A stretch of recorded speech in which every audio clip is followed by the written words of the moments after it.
Most Canadians are told to fill their TFSA with high dividend ETFs for tax-free income.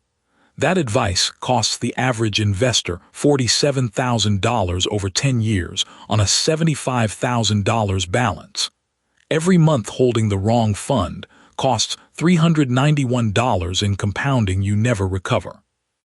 Dividend ETFs like VDY, Vanguard's FTSE Canadian High Dividend Yield Fund, look like a perfect TFSA fit. A 4.5% annual yield, fully sheltered from the CRA, zero tax on every dollar earned inside. But VDY's 10-year total return, distributions plus capital appreciation combined, runs near 7% annualized. Now run that same $75,000 inside XEQT, iShares Diversified Global Equity ETF, holding roughly 9,000 stocks across 47 countries. Its comparable benchmark has returned near 10% annualized over 10 years. At 7%, your $75,000 becomes $147,540.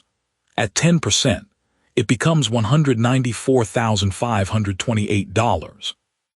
That's a $47,000 gap, inside the exact same TFSA contribution room. Here's the number most people quote wrong. Inside a TFSA, dividends do reinvest tax-free, the yield doesn't vanish. But VDY pays 4.5% annually. That's $3,375 per year on $75,000 out as cash distributions. Each distribution is capital, leaving the 10% compound curve. It restarts from zero. This isn't about which ETF pays more each quarter. It's about whether you need that $3,375 now or $47,000 more at 45. I made this switch at 35. XEQT keeps 9,000 positions compounding internally at the full market rate. Every quarterly distribution from VDY is capital that stopped growing at 10%. A 3% annual gap over 120 months becomes a $47,000 permanent shortfall. So here's what I want you to answer honestly.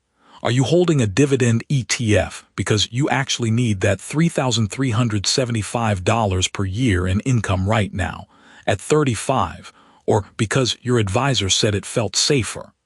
Those are two different decisions at 10 years out, and only one costs $47,000. Most investors have never run that number.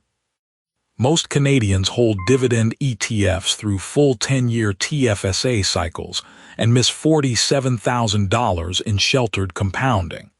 The math doesn't respond to comfort, only to the gap between 10% and 7%, and most won't check until it's too late to compound it back.